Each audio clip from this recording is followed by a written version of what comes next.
Hello class 10th, let's continue exercise 8.1। इसके पहले 5 question हम कर चुके हैं। 6 क्वेश्चन देखो, 6 क्वेश्चन में हमें क्या गिवन है। If angle A and angle B are acute angle, जो ये एंगल है ए एंड बी दोनों एक्यूट एंगल है, मींस 90 से लेस है। Okay, such that cos A equal to cos B। हमें क्या गिवन है? cos A किसके इक्वल गिवन है? cos B के इक्वल गिवन है। ओके, टू प्रूव, हमें प्रूव क्या करना है? Then show that angle A equal to B। हमें प्रूव करना है कि एंगल A एंगल B के इक्वल होगा। ठीक है, सॉल्यूशन देखो कैसे होगा इसका।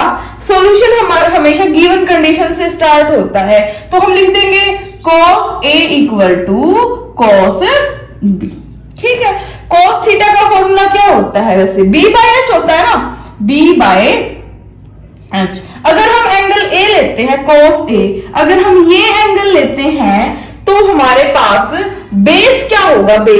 बेस होगा इस एंगल के और 90 के बीच वाली साइड, यानी कि AC डिवाइड बाय हाइपोटेन्यूज क्या रहेगा? हमेशा 90 के सामने वाली साइड, यानी कि AB। तो cos A की वैल्यू होगी AC by AB equal to cos B की वैल्यू क्या है? ये एंगल है B। ठीक है, ये एंगल B है, तो 90 के और इस एंगल के बीच वाली साइड होगी बेस, तो आपकी बार बेस होगा BC डिवाइड बाय हाइपोटेन्यूज तो वही रहेगा AB। ठीक है, ये लिखने की जरूरत नहीं है हमें, तो हमें cos A की वैल्यू होगी ये और cos B की वैल्यू होगी ये। अब दोनों साइड से AB को AB से कैंसिल कर देते हैं। अब क्या आ गया हमारे पास? AC is equal to BC, यानी कि जो साइड है AC वो BC के क्या आ गई? इक्वल। अगर ये दोनों साइड इक्वल हैं तो इनके बेस में जो एंगल बने होंगे ना A और B, वो भी क्या होंगे? इक्वल। तो एंगल A किसके इक्वल होगा? एंगल B के। रीजन क्या लिखोगे? Opposite angle of equal sides. ठीक है, रीजन होगा ये, यही हमें प्रूव करना था एंगल ए बी के इक्वल, तो लिख देंगे लास्ट में हेंस प्रूव्ड।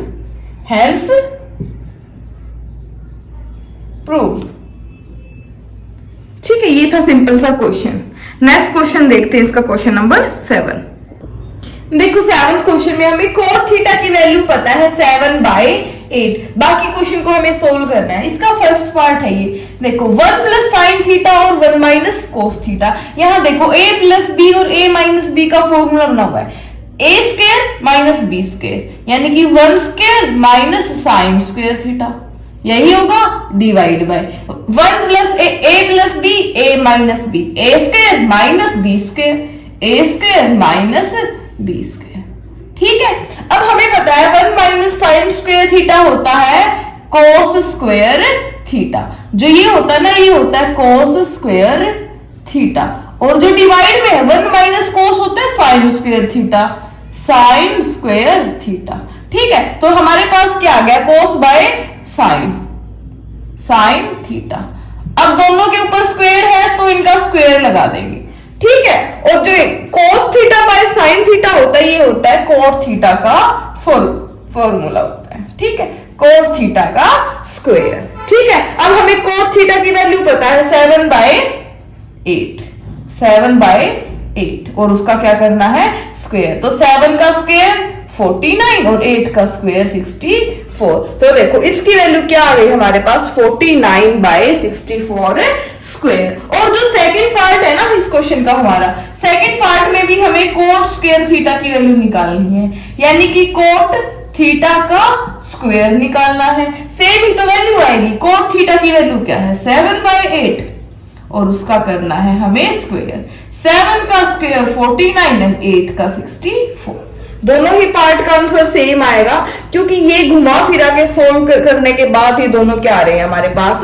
सेम आ रहे हैं, कोट थीटा का स्क्वायर। इस क्वेश्चन को हम नेक्स्ट लेक्चर में कंटिन्यू करेंगे, जिसकी प्लेलिस्ट, इस पूरे चैप्टर की प्लेलिस्ट आपको नीचे डिस्क्रिप्शन बॉक्स में उसका लिंक मिलेगा, वहां से कर सकते हो। ओके।